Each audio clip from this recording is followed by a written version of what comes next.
नमस्कार, नागपुरियन फूड या माझ्या चॅनलवर आपलं स्वागत आहे. आज आपण साबुदाणा वडा बनवणार आहोत. वरून कुरकुरीत आणि आतून सॉफ्ट.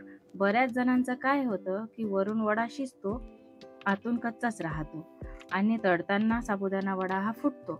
हे सगळे प्रॉब्लेम्स का बरं होतात, त्यासाठी काय करायचं हे सगळं आजच्या व्हिडिओमध्ये बघणार आहोत.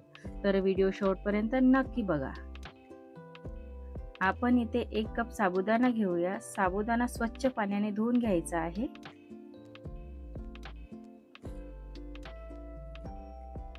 साबुदाणा धुवून घेतला आहे. आता त्यामध्ये 1 कप साबुदाणा आहे तर 2 कप पाणी घेऊया.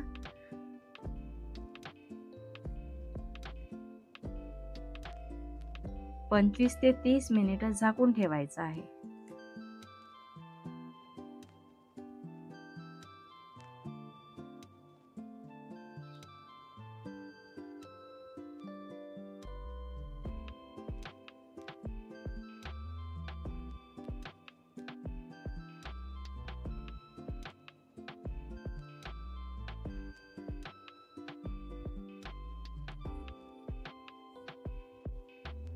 त्यानंतर साबुदाण्यामधील सर्व पाणी काढून टाकायचं आहे.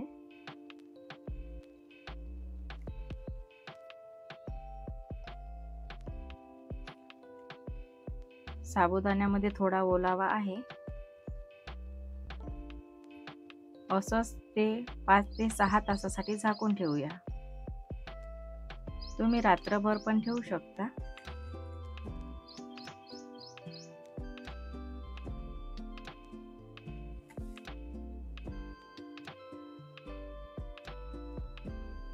तुम्ही बघू शकता साबुदाणा फुलून एकदम सुटसुटीत झालेला आहे.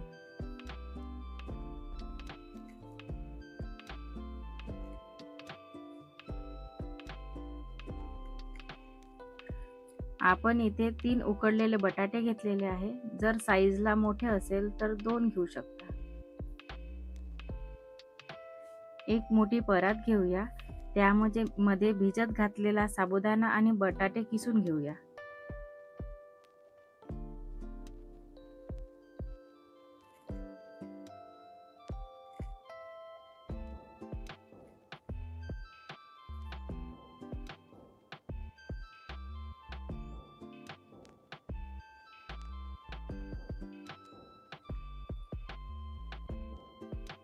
शेंगदाणे भाजून त्याची जाडसर कूट करून घेतलेली आहे.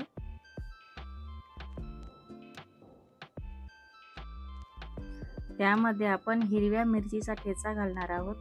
ठेच्याचं प्रमाण तुम्ही कमी जास्त करू शकता. अर्धा चमचा जिरा पावडर घेऊया. चवीनुसार मीठ घेऊया.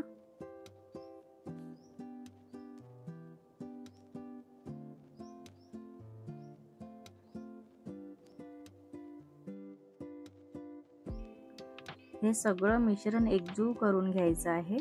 खोलगट भांड्यामध्ये जर मिक्स केलं तर ते बरोबर मिक्स होत नाही. त्यामुळे साबुदाणा वडा हा तेलामध्ये फुटतो. म्हणून मी इथे मोठी परात घेतलेली आहे.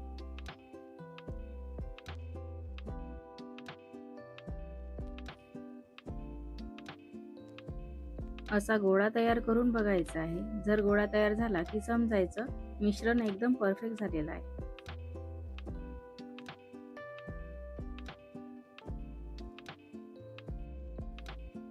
हाताला पाणी लावून त्याचे छोटे छोटे वड्या तयार करून घेऊया. खूप पातळ किंवा जाड करायचे नाही, मीडियम ठेवायची.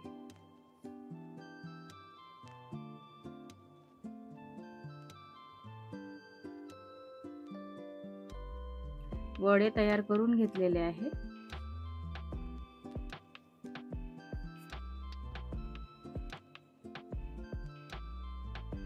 वडे तळण्यासाठी तेल गरम करून घेऊया.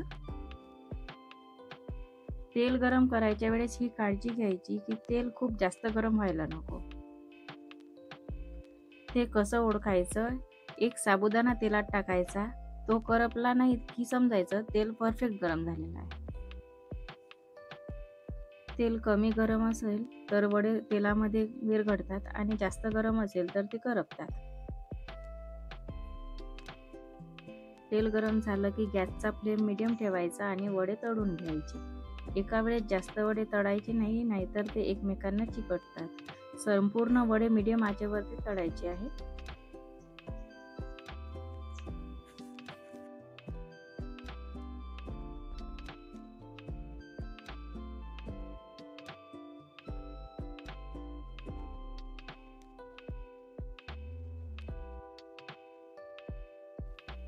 वडे छान फुगलेले आहे। या पद्धतीने जर वडे बनवले तर वडे फुटणार नाही आणि कच्चेही राहणार नाही।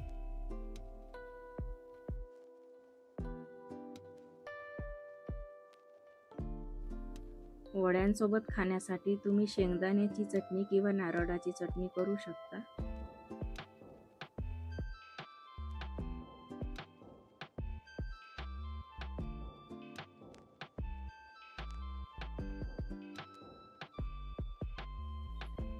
मी इथे वड्यांसोबत खायला गोड दही तयार करून घेत आहे। दही घेतलेला आहे, त्यामध्ये पिठी साखर घेऊया आणि चिमूटभर मीठ घालूया।